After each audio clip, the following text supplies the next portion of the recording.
Oh, it's not bad. So let me tell you something else. Put your minds at rest.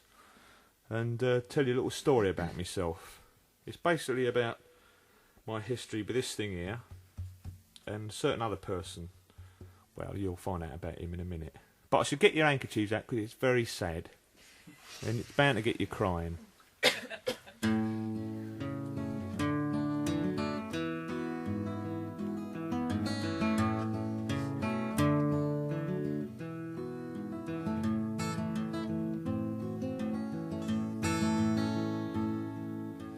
Now here's a little story I must get off my chest. It sort of come to mind when I was lounging in me vest. It sort of got some good and kind of got some bad. It'll sort of make you happy and kind of make you sad. In a funny kind of sort of way. I suppose it really started when I was still a lad. Rock and roll was all the go and I was Elvis mad. And I'd sing his latest records as I'd toddle off to school in me winkle picker plimsolls, looking really cool, with me mum. I'd lose myself in music with every waking hour. Me mum and dad were going mad, not to mention sour. Why don't you get an hobby like normal children do, instead of singing all this muck by Elvis Lord knows who? They weren't fans, my mum and dad. What we used to call square. Well, not being one to argue, I just admit defeat. Besides, the hobby I had planned was really up my street. So I tightened up my braces and I summoned up my charm and I told them what was on me mind. Well, couldn't do no harm.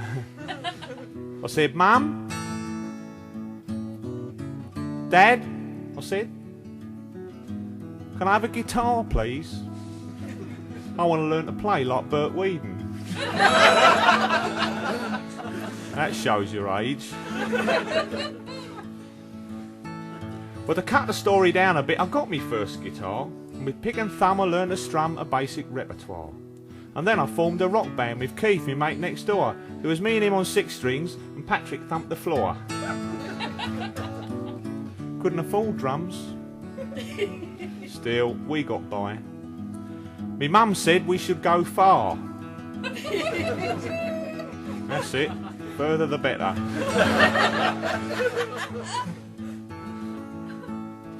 Well, it wasn't very long before we really made it big.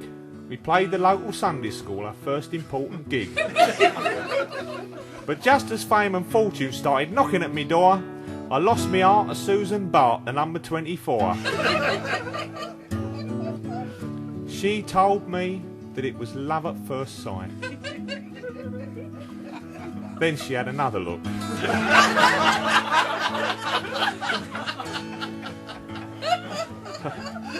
You're a good crowd, you know that.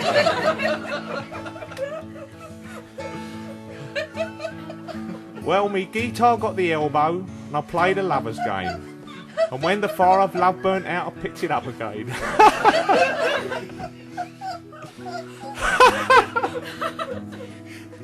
And through the years that followed, this simple rule occurred. When I wasn't busy strumming, I was chatting up some bird. Hello, Dave. You still playing in? Nah, I'm caught in an eye. Aimlessly I wandered through this shallow double life until I fell for a country girl, and she became my wife. The darling spouse and mortgaged house I turned me full attention, and I laid me old guitar aside without another mention. Ah, shame. Ah, shame.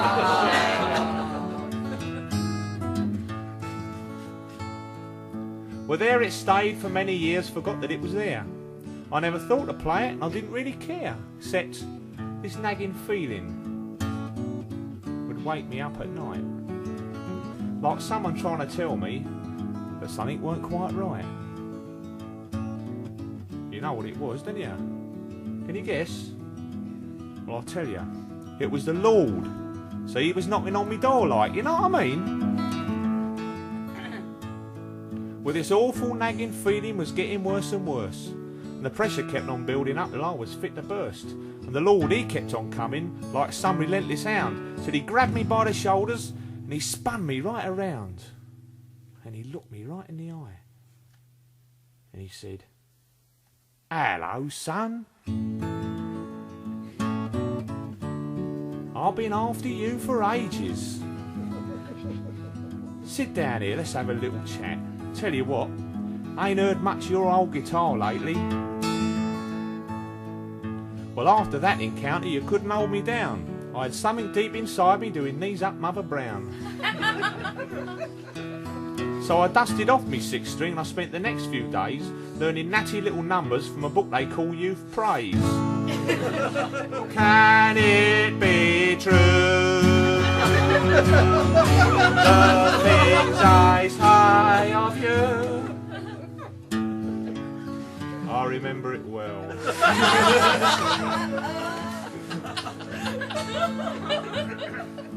Well, my wife began to wonder what the noise was all about, but she became an ardent fan before the year was out, and I finally made a comeback, and I've even wrote a song, and it's got a happy ending. Well, nothing goes wrong. Well, my song is nearly over because I'm running out of time. Besides, I'm also running short of ways to make it rhyme. But if you treat me nicely, this needn't be the end. When I've lived a few more verses, well, I might come back again. Tad half an hour. Keep praising.